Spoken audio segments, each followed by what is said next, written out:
Pasal 9. Apakah kita hidup pada hari-hari terakhir?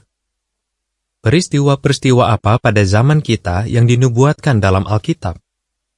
Menurut firman Allah, orang-orang pada hari-hari terakhir akan menjadi seperti apa? Mengenai hari-hari terakhir, hal-hal baik apa yang Alkitab nubuatkan? Paragraf 1. Pertanyaan. Di mana kita bisa memperoleh keterangan tentang masa depan? Sewaktu menonton berita di televisi, pernahkah Anda bertanya-tanya, bagaimana nasib dunia ini nantinya? Banyak bencana menimpa dengan begitu tiba-tiba dan tidak terduga, sehingga tidak seorang pun dapat memperkirakan apa yang bakal terjadi besok. Tetapi, Yehuwa tahu apa yang akan terjadi di masa depan. Lama berselang, firman-Nya Alkitab tidak hanya menubuatkan hal-hal buruk yang terjadi pada zaman kita, tetapi juga hal-hal menakjubkan yang akan segera terjadi. Paragraf 2 dan 3. Pertanyaan. Apa yang ditanyakan murid-murid Yesus kepadanya, dan apa jawaban dia? Yesus Kristus berbicara tentang kerajaan Allah yang akan mengakhiri kefasikan dan menjadikan bumi ini suatu firdaus. Orang-orang ingin tahu kapan kerajaan itu akan datang.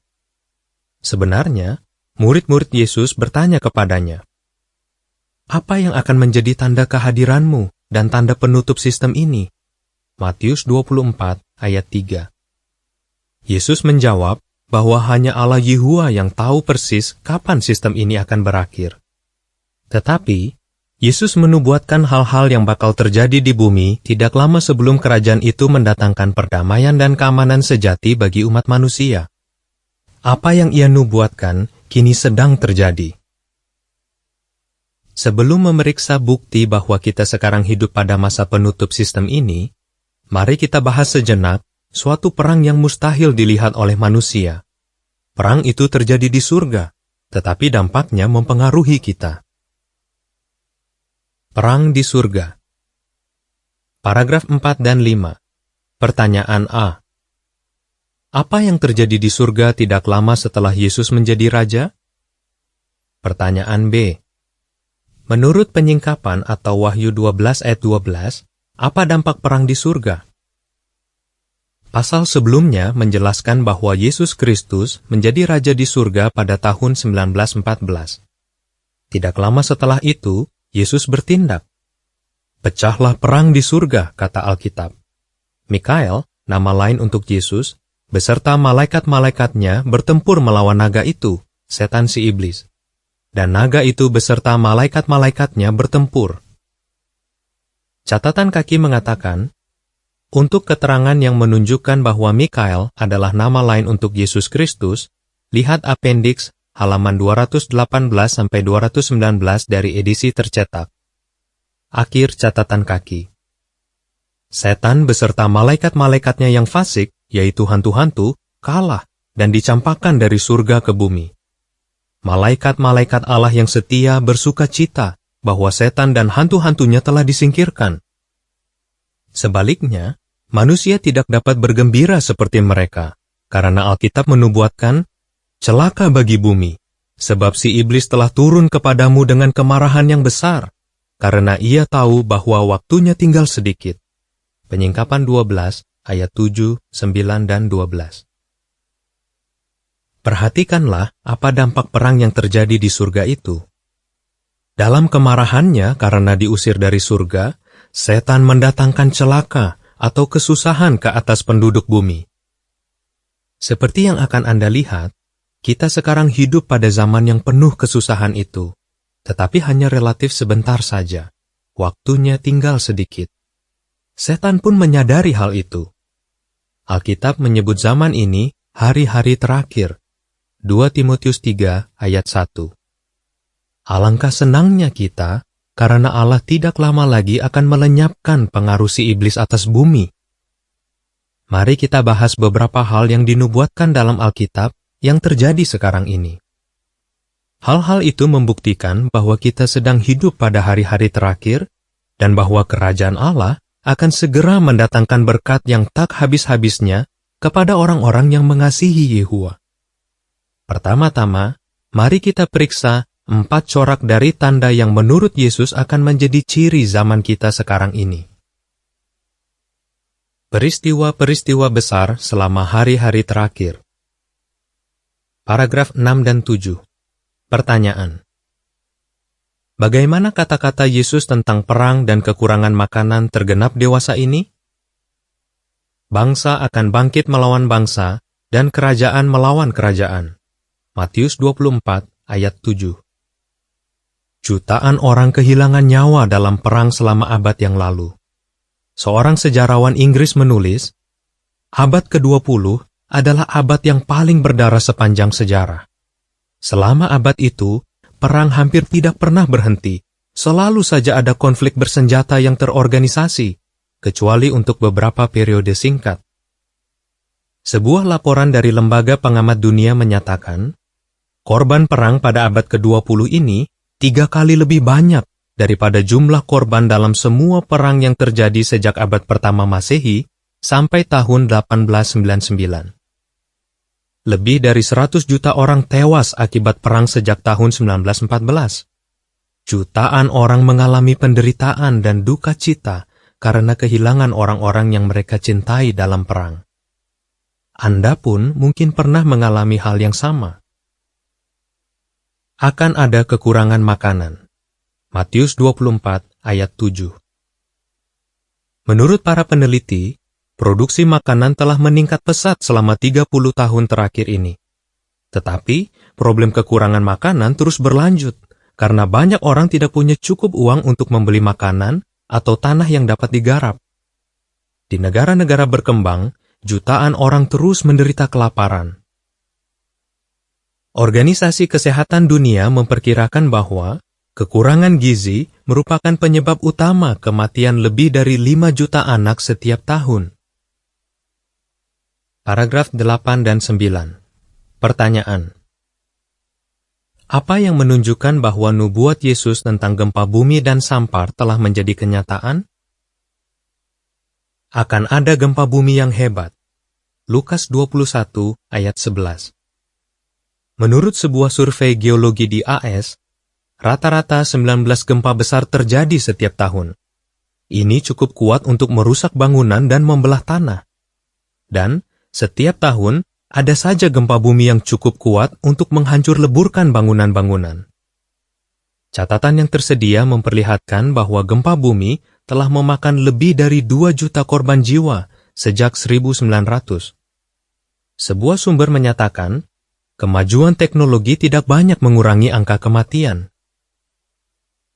Akan ada sampar. Lukas 21 ayat 11. Meskipun ada perkembangan dalam bidang kedokteran, manusia tetap dihantui oleh penyakit lama dan baru.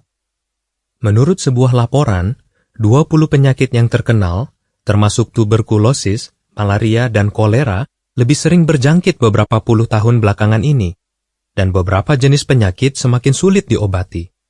Sebenarnya, paling sedikit 30 penyakit baru telah muncul. Beberapa di antaranya belum ada obatnya dan mengakibatkan kematian. Orang-orang selama hari-hari terakhir. Paragraf 10. Pertanyaan. Sifat-sifat apa yang dinubuatkan di 2 Timotius 3 ayat 1-5 yang Anda lihat pada orang-orang dewasa ini? Selain menyebutkan peristiwa-peristiwa besar di dunia, Alkitab menubuatkan bahwa pada hari-hari terakhir, masyarakat manusia akan berubah. Rasul Paulus menguraikan bagaimana sifat orang pada umumnya di kemudian hari. Di 2 Timotius 3 ayat 1-5 kita membaca, pada hari-hari terakhir akan datang masa kritis yang sulit dihadapi. Antara lain, Paulus mengatakan bahwa orang akan mencintai diri sendiri, mencintai uang, tidak taat kepada orang tua, tidak loyal, tidak memiliki kasih sayang alami, tidak mempunyai pengendalian diri, garang, mencintai kesenangan sebaliknya daripada mengasihi Allah, berpengabdian yang saleh hanya secara lahiriah, tetapi tidak hidup sesuai dengan kuasanya. Paragraf 11. Pertanyaan. Bagaimana Mazmur 92 ayat 7 menggambarkan apa yang akan terjadi atas orang-orang fasik? Apakah orang-orang di lingkungan Anda telah menjadi seperti itu? Ya, pasti. Di mana-mana ada orang yang berperangai buruk. Hal itu menunjukkan bahwa tidak lama lagi Allah akan bertindak. Sebab Alkitab mengatakan, apabila orang-orang fasik bertunas seperti tumbuh-tumbuhan, dan semua orang yang suka mencelakakan berkembang, itu hanyalah supaya mereka dimusnahkan selama-lamanya. Mazmur 92 ayat 7. Hal-hal baik. Paragraf 12 dan 13. Pertanyaan. Mengapa dapat dikatakan bahwa pengetahuan yang benar akan berlimpah pada zaman akhir ini? Sesuai dengan nubuat Alkitab, hari-hari terakhir memang penuh dengan kesusahan.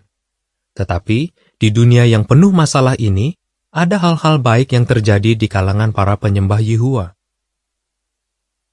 Pengetahuan yang benar akan berlimpah. Demikian bunyi nubuat di buku Daniel dalam Alkitab. Kapan? Pada zaman akhir. Daniel 12 ayat 4. Terutama sejak 1914, orang-orang yang benar-benar ingin melayani Yehuwa telah ia bantu untuk semakin memahami Alkitab. Mereka semakin mengerti kebenaran yang berharga tentang nama dan maksud tujuan Allah, korban tebusan Yesus Kristus, keadaan orang mati, dan kebangkitan. Selain itu, para penyembah Yehuwa telah belajar caranya menempuh kehidupan yang mendatangkan faedah bagi diri mereka dan pujian bagi Allah. Peranan dan caranya kerajaan Allah akan menyelesaikan masalah-masalah di bumi juga menjadi semakin jelas bagi mereka. Lalu, apa yang mereka lakukan dengan pengetahuan itu? Pertanyaan itu menggiring kita ke nubuat lain lagi yang sedang digenapi pada hari-hari terakhir ini. Paragraf 14. Pertanyaan. Seberapa luaskah pemberitaan kabar baik kerajaan dewasa ini, dan siapa yang memberitakannya? Kabar baik kerajaan ini akan diberitakan di seluruh bumi yang berpenduduk, kata Yesus Kristus dalam nubuatnya tentang penutup sistem ini. Matius 24 ayat 3 dan 14. Di seluruh bumi, kabar baik tentang kerajaan, apa kerajaan itu, apa yang akan dilakukannya, dan bagaimana kita dapat menerima berkat-berkatnya, sedang diberitakan di lebih dari 230 negeri dan dalam lebih dari 400 bahasa. Jutaan saksi-saksi Yehuwa dengan penuh semangat memberitakan kabar baik kerajaan. Mereka berasal dari semua bangsa dan suku dan umat dan bahasa. Penyingkapan 7 ayat 9. Saksi-saksi mengadakan pengajaran Alkitab gratis di rumah jutaan orang yang ingin tahu apa yang sebenarnya Alkitab ajarkan. Sungguh mengesankan penggenapan nubuat itu, terutama karena Yesus menubuatkan bahwa orang Kristen sejati akan menjadi sasaran kebencian semua orang.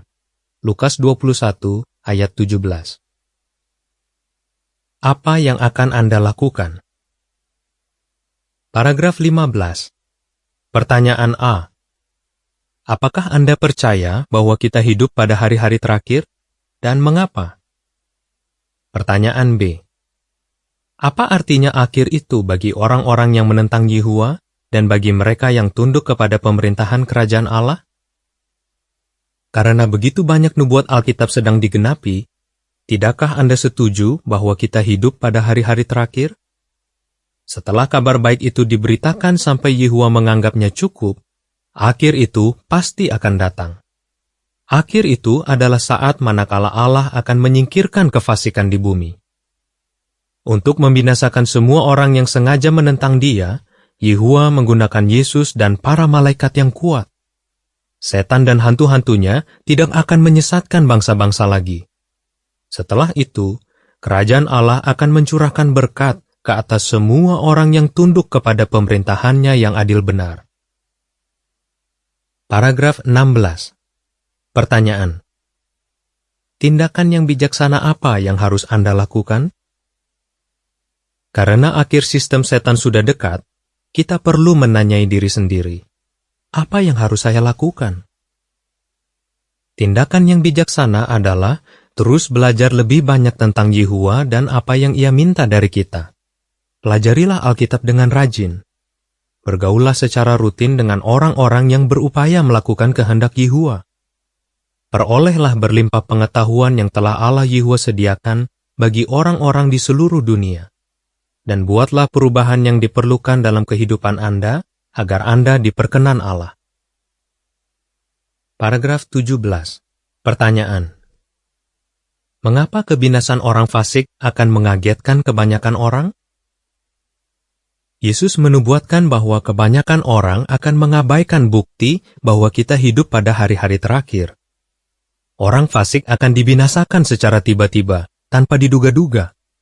Kebanyakan orang akan sangat kaget, seperti kalau mereka kedatangan pencuri pada malam hari. Yesus memperingatkan, sama seperti zaman Nuh, demikian pula kehadiran Putra Manusia kelak. Karena sebagaimana mereka pada zaman itu sebelum banjir, makan dan minum, pria-pria menikah dan wanita-wanita diberikan untuk dinikahkan, sampai pada hari Nuh masuk ke dalam bahtera, dan mereka tidak memberikan perhatian sampai banjir itu datang dan menyapu bersih mereka semua. Demikian pula kehadiran Putra Manusia kelak. Matius 24, ayat 37-39. Paragraf 18. Pertanyaan. Apa peringatan Yesus yang harus kita camkan? Maka, Yesus memberitahu para pendengarnya, perhatikanlah dirimu sendiri, agar hatimu jangan sekali-kali menjadi syarat dengan makan berlebihan dan minum berlebihan dan kekhawatiran hidup. Dan dengan tiba-tiba, hari itu dalam sekejap menimpa kamu seperti suatu jerat. Karena hal itu akan menimpa semua orang yang tinggal di segenap permukaan bumi.